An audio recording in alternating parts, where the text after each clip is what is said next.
সুপ্রিয় শিক্ষার্থী, আসসালামু আলাইকুম। সবাই কেমন আছো? আশা করি সবাই ভালো আছো।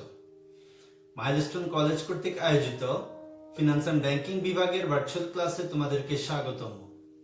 আজকের ক্লাসের উপস্থাপনায় তোমাদের সাথে আছি আমি মোহাম্মদ সবুজ, সিনিয়র প্রভাষক, ফিনান্স অ্যান্ড ব্যাংকিং বিভাগ, মাইলস্টোন কলেজ, উত্তরা, ঢাকা। আজকের ক্লাসটি তোমাদের জন্য অত্যন্ত গুরুত্বপূর্ণ।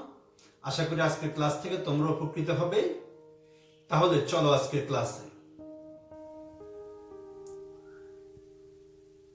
আমাদের আজকের পাঠ পরিচিতি ফিনান্স, ব্যাংকিং ও বীমা দ্বিতীয় পত্র, একাদশ দ্বাদশ শ্রেণী। আমাদের আজকের পাঠ আমাদের পাঠ্য বইয়ের দ্বিতীয় অধ্যায়, কেন্দ্রীয় ব্যাংক। এটি আমাদের কেন্দ্রীয় ব্যাংকের শেষ ক্লাস। আজকে আমরা এই অধ্যায়ের আর অবশিষ্ট যে গুরুত্বপূর্ণ টপিকগুলো রয়েছে এই টপিকগুলো নিয়ে আলোচনা করব। আশা করি তোমরা ধৈর্য সহকারে শেষ পর্যন্ত থাকবে। আজকের ক্লাসের শিক্ষণফল অর্থাৎ এই পাঠ শেষে তোমরা অর্থ সরবরাহ কাকে বলে তা বর্ণনা করতে পারবে, নিকাশ ঘর কি তা বলতে পারবে, নিকাশ ঘরের কার্যাবলী বর্ণনা করতে পারবে এবং নিকাশ ঘরের গুরুত্ব ব্যাখ্যা করতে পারবে। তাহলে চলো বিস্তারিত ক্লাসে। প্রথমে আমরা জেনে নেই অর্থ সরবরাহ কাকে বলে। সরকার কর্তৃক ছাপাকৃত নোট ও কয়েন এবং কেন্দ্রীয় ব্যাংক কর্তৃক ছাপাকৃত নোটের সমষ্টি যা অনুমোদিত আকারে অর্থনীতিতে বিরাজমান তাকে অর্থের যোগান বলে।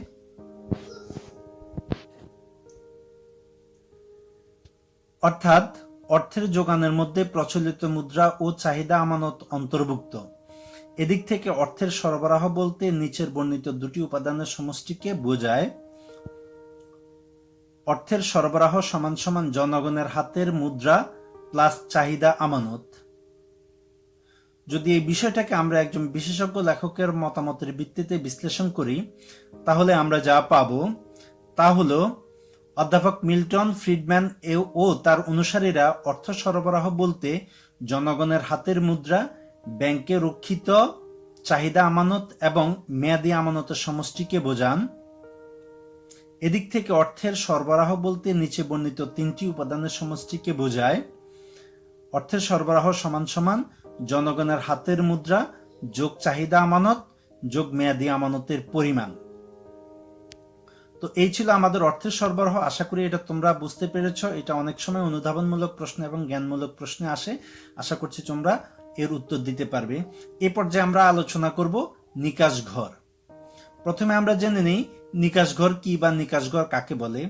যে স্থানে তালিকাভুক্ত বাণিজ্যিক ব্যাংক সমূহ কেন্দ্রীয় ব্যাংকের উপস্থিতিতে নিজেদের মধ্যে আন্তঃব্যাংকিং লেনদেন নিষ্পত্তি করে তাকে নিকাশ ঘর বলে। তালিকাভুক্ত বাণিজ্যিক ব্যাংকের প্রতিনিধিরা প্রতিদিন নির্ধারিত সময়ে কেন্দ্রীয় ব্যাংকের নির্ধারিত স্থানে উপস্থিত হয় এবং দেনা পাওনা নিষ্পত্তি করে।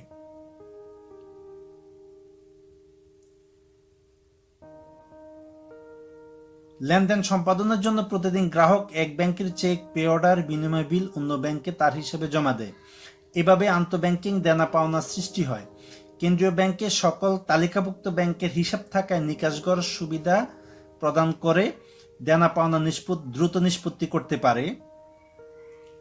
1635 সালে ইংল্যান্ডে সর্বপ্রথম নিকাশঘর ব্যবস্থা চালু হয়। নিকাশঘরের ধারণার জনক আরভিল। এটা অবজেক্টিভের জন্য একটি গুরুত্বপূর্ণ তথ্য। আশা করছি তোমরা মনে রাখতে পারবে। অবজেক্টিভে প্রশ্ন হবে নিকাশঘরের জনক কে? নিকাশঘরের জনক আরভিল। এবং এটা প্রথম ইংল্যান্ডে শুরু হয় 1635 সালে।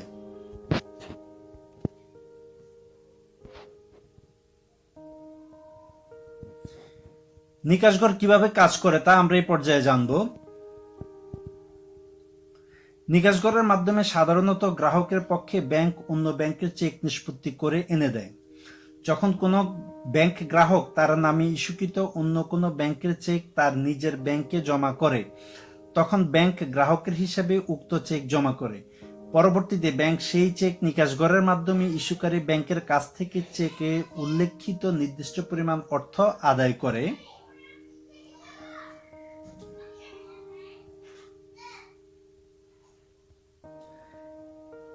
চেক ইস্যুকারী ব্যাংক চেকের খুঁটিনাটি পরীক্ষা করে হিসাবদারির হিসাবে পর্যাপ্ত টাকা থাকা সাপেক্ষে অর্থ পরিশোধ করে, তবে চেক সর্বদা পরিশোধ হয় না। হিসাবদারির হিসাবে পর্যাপ্ত টাকা না থাকা, অর্থ পরিশোধ না করতে গ্রাহকের নির্দেশনা, নকল চেক বা চেকের পরিশোধের ক্ষেত্রে আইনি বাধ্যবাধকতা পূরণ না হলে চেক প্রত্যাখ্যাত হয়। অর্থাৎ চেক ব্যাংকে জমা দিলেই যে টাকা পরিশোধ হবে তা কিন্তু না। চেকের পরিশোধের যে শর্তগুলো আছে সেই শর্তগুলো অবশ্যই এখানে পুঙ্খানুপুঙ্খভাবে পালন হবে, তারপরে চেকের টাকা পরিশোধ হবে। কেন্দ্রীয় ব্যাংকের প্রত্যক্ষ তত্ত্বাবধানে নিকাশঘরের কার্যক্রম প্রতি কার্যদিবসে 2 বার অনুষ্ঠিত হয়। প্রথম অধিবেশনে ব্যাংকগুলো নিজের নামে কাটা চেকগুলো প্রতিটি ব্যাংকের প্রতিনিধি সংগ্রহ করে শাখায় ফিরে যায় এবং কোন চেক অমর্যাদা হলে উক্ত দিবসের দ্বিতীয় অধিবেশনে তা ফয়সালা করা হয়। এখানে উল্লেখ্য যে বাংলাদেশের যেখানে বাংলাদেশ ব্যাংক তথা কেন্দ্রীয় ব্যাংকের শাখা নেই, সেখানে সোনালী ব্যাংক কেন্দ্রীয় ব্যাংকের পক্ষে নিকাশঘর কার্যক্রম পরিচালনা করে। নিকাশঘরের পাঠানোর জন্য কেন্দ্রীয় ব্যাংকের তালিকাভুক্ত প্রতিটি ব্যাংক একটি করে বিবরণী তৈরি করে, যার একটি নমুনা নিম্নে দেওয়া হলো। অর্থাৎ তালিকাভুক্ত ব্যাংকগুলো স্ক্রিনে যে নমুনাটা তোমরা দেখতে পাচ্ছ, এরকম একটা বিবরণী তৈরি করে তারা নিকাশঘরে নিয়ে যাবে। এই বিবরণীতে তারা কোন ব্যাংকের কয়টা চেক তাদের কাছে আছে তা উল্লেখ করবে এবং এক্ষেত্রে সে ওই ব্যাংকের কাছে কত টাকা পাওনা আছে এবং কত টাকা দেনা আছে, উদ্বৃত্তের পরিমাণ কি সেটা উল্লেখ করবে। আমরা এখানে ধরে নিলাম যে দা বিক্রমপুর ব্যাংক লিমিটেড একটি তালিকাভুক্ত বাণিজ্যিক ব্যাংক। সে নিকাশঘরে যাওয়ার সময় তার ফর্মটা পূরণ করে নিয়ে যাবে। এই ফর্মে তার কাছে যে চেকগুলো আছে সেখানে দেখা যাচ্ছে যে জনতা ব্যাংকের 5টি চেক আছে। এই চেকের মাধ্যমে সে জনতা ব্যাংকে দেনা আছে 3 লক্ষ টাকা, জনতা ব্যাংকের কাছে সে পাওনা আছে 1,50,000 টাকা। দ্যাট মিনস তার পাওনাটা গেলে সেই জনতা ব্যাংকে এখনো 1,50,000 টাকা দেনা আছে। একইভাবে অগ্রণী ব্যাংকের 9টি চেক তার কাছে আছে।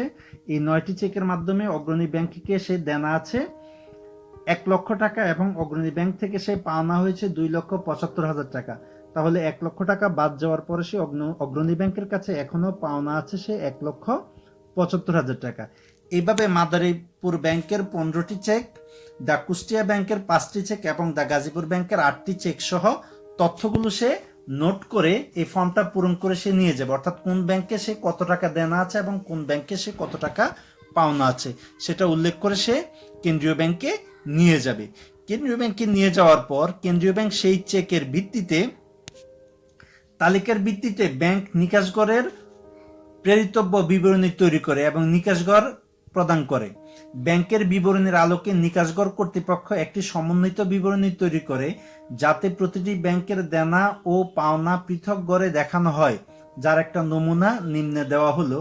তোমরা যদি এখানে খেয়াল করো তাহলে নিকাশঘরের সমন্বিত বিবরণী এটা কেন্দ্রীয় ব্যাংক কর্তৃক সরবরাহ করা হবে, অর্থাৎ নিকাশঘর কর্তৃক সরবরাহ করা হবে। এটা তারিখ হলো আমরা ধরে নিলাম যে 20/8/2003।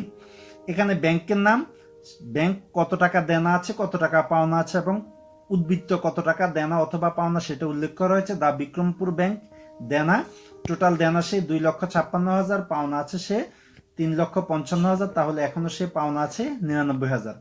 অগ্রণী ব্যাংক সে দেনা আছে 5 লক্ষ টাকা, পাওনা আছে 6 লক্ষ টাকা, তাহলে এখনো সে 1 লক্ষ টাকা দেনা আছে।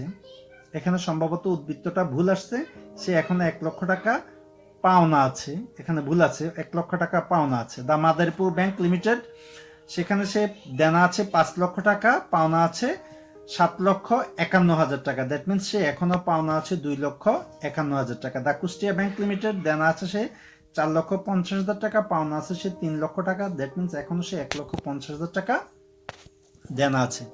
এভাবে দা গাজীপুর ব্যাংক 10 লক্ষ টাকা দেনা আছে, 9 লক্ষ টাকা সে পাওনা আছে, এখনো সে 1 লক্ষ টাকা দেনা আছে। তো এভাবেই উদ্বৃত্তটা আসলে সমন্বয় করা হয় এবং কেন্দ্রীয় ব্যাংক থেকে এটা নিষ্পত্তি করা হয়। এখন যেহেতু এই সবগুলো ব্যাংকই কেন্দ্রীয় ব্যাংকের তালিকাভুক্ত এবং সবগুলো ব্যাংকেরই কেন্দ্রীয় ব্যাংকে হিসাব রয়েছে। তাই যদি কোনো ব্যাংক দেনা থাকে তাহলে কেন্দ্রীয় ব্যাংক তার হিসাবকে ডেবিট করে দেয়, আর যদি কোনো ব্যাংক পাওনা থাকে তাহলে কেন্দ্রীয় ব্যাংক তার হিসাবকে ক্রেডিট করে দেয়। ডেবিট করার অর্থ হলো তার অ্যাকাউন্ট থেকে কেটে নেয়, আর ক্রেডিট করা হলো তার অ্যাকাউন্টে জমা করে দেয়। তো এভাবে কেন্দ্রীয় ব্যাংক আন্তঃব্যাংকিং লেনদেনগুলো নিষ্পত্তি করে থাকে। এতক্ষণ আমরা দেখলাম যে কেন্দ্রীয় ব্যাংক নিকাশ করে কিভাবে কার্যক্রম সম্পাদন করে। এবারে আমরা দেখে নেব কেন্দ্রীয় ব্যাংক নিকাশ করে কি কি কার্যক্রম সম্পাদন করে। তাহলে চলো দেখে নেওয়া যাক কেন্দ্রীয় ব্যাংক নিকাশ করে বা নিকাশ করে কি কি কার্যাবলী সম্পাদিত হয়। প্রথমে হলো আন্তঃব্যাংকিং লেনদেন নিষ্পত্তি। ব্যবসায়িক লেনদেনের কারণে গ্রাহকগণ প্রতিদিন তাদের নিজস্ব ব্যাংকে প্রচুর চেক, ড্রাফট, বিল ইত্যাদি উপস্থাপন করে, যা অন্য ব্যাংকের উপর ইস্যু করে। এরূপ ইস্যুকৃত দলিলের মাধ্যমে সৃষ্ট দায় দেনা নিকাশগড়ের মাধ্যমে নিষ্পত্তি হয়। তারপর হলো অর্থ স্থানান্তর। নিকাশগড়ের বদৌলতে গ্রাহকগণ এক ব্যাংকের অর্থ অন্য ব্যাংকে সহজে স্থানান্তর করতে পারে। যদি নিকাশগড় ব্যবস্থা না থাকতো তাহলে এই স্থানান্তরটা আসলে করা যেত না। তারপর হলো নিশ্চয়তা। নিকাশ ঘরের কারণেই সংশ্লিষ্ট পক্ষগুলো এটা নিশ্চিত প্রদান করতে পারে যে তারা তাদের চেক, বিল, ড্রাফট ইত্যাদির মাধ্যমে লেনদেন সম্পন্ন করবে এবং এই লেনদেনের ফলে উদ্বৃত্ত অর্থ বা লেনদেনের অর্থটা তারা তাদের ব্যাংক হিসাবে নিশ্চিতভাবে জমা পাবে। তারপরে যেটা আমরা বলবো সেটা হলো তারল্য বজায় রাখা।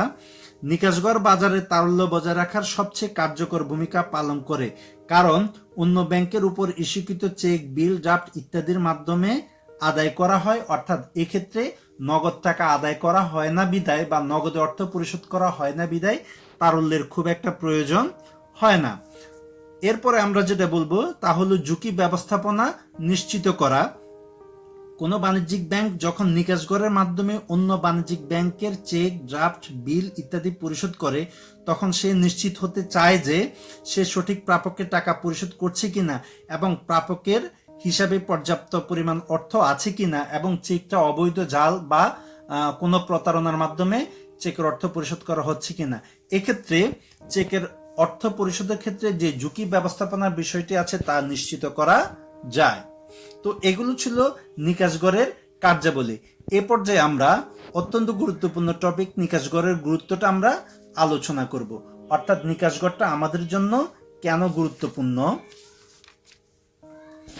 প্রথমে হলো দেনা পাওনা দ্রুত নিষ্পত্তি।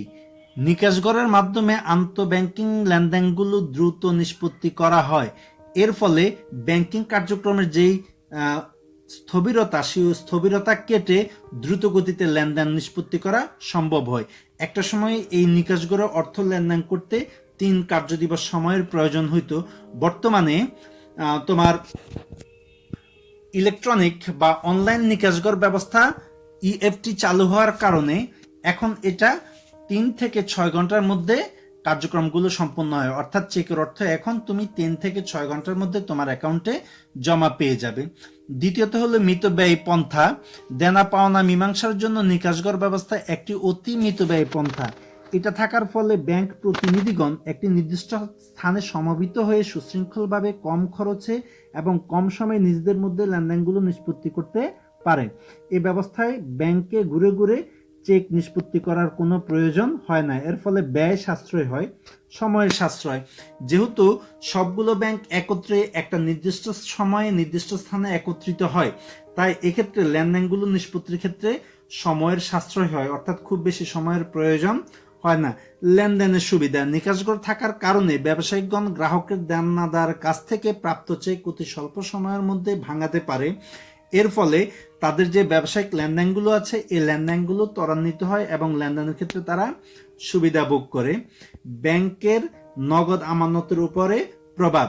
নিকাশগড়ের মাধ্যমে নগদ টাকা ছাড়াই লেনদেনগুলো নিষ্পত্তি হয়। এর ফলে ব্যাংকের যে তারল্য বা নগদ অর্থ আছে সেই নগদ অর্থের উপরে প্রভাব পড়ে না। অর্থাৎ ব্যাংক কম তারল্য সংরক্ষণ করেও তার গ্রাহকের লেনদেনগুলো নিষ্পত্তি করতে পারে। সর্বশেষ যা আমরা আলোচনা করব তা হলো অর্থনৈতিক পরিস্থিতি অনুধাবনে সহায়তা। নিকাশগড়ে থাকলে সদস্য ব্যাংকগুলো গ্রাহকের কাছ থেকে গৃহীত চেক নগদে আদায়ের নিমিত্তে নিকাশগড়ে জমা দেয়। নিকাশ ঘরে সকল চেক জমা হয়। এর ফলে নিকাশ ঘরের আওতাধীন অঞ্চলে ব্যবসা বাণিজ্যের সামগ্রিক পরিস্থিতি সম্পর্কে একটি ধারণা পাওয়া যায়। সর্বশেষ অর্থ স্থানান্তরের সহায়তা। নিকাশঘর থাকার ফলে ব্যাংকের গ্রাহকগণ অতি সহজে ও কম ঝুঁকিতে এক স্থান থেকে অন্য স্থানে টাকা পয়সা সবচেয়ে কম সময়ের মধ্যে স্থানান্তর করতে পারে। সর্বোপরি এখানে ঝুঁকির পরিমাণটা সবচেয়ে কম। তো এই ছিল আমাদের নিকাশঘরের গুরুত্ব। তো আশা করি আজকের ক্লাস থেকে তোমরা উপকৃত হয়েছে এবং আজকের ক্লাসটা মনোযোগ করে দেখেছ। তো এই ক্লাসের আলোকে তোমাদের জন্য একটি বাড়ির কাজ থাকবে, তা হলো আন্তঃব্যাংকিং লেনদেন নিকাশঘরের ভূমিকা মূল্যায়ন করো। অর্থাৎ আন্তঃব্যাংকিং যে লেনদেনগুলো সম্পাদিত হয়, এই লেনদেনগুলো সম্পাদনের নিকাশঘরের গুরুত্ব কি সেটা তুমি মূল্যায়ন করবে। ধৈর্য সহকারে আজকের ক্লাসটি দেখার জন্য তোমাদেরকে অসংখ্য ধন্যবাদ। আশা করি আজকের ক্লাস থেকে তোমরা উপকৃত হয়েছ। এই ক্লাসে যদি তোমাদের কোনো প্রশ্ন থাকে তাহলে তোমরা নির্দ্বিধায় আমাকে প্রশ্ন করতে পারো, অথবা আমাদের জুম ক্লাসে তোমরা প্রশ্নগুলো করতে পারো। আশা করি তোমাদের প্রশ্নের উত্তর দিয়ে তোমাদেরকে উপকৃত করতে পারবো। তাহলে সবাই ভালো থাকো, সুস্থ থাকো। সবার সুস্বাস্থ্য ও দীর্ঘায়ু কামনা করে আজকের মতো বিদায় নিচ্ছি। খুদা হাফেজ। আসসালামু আলাইকুম।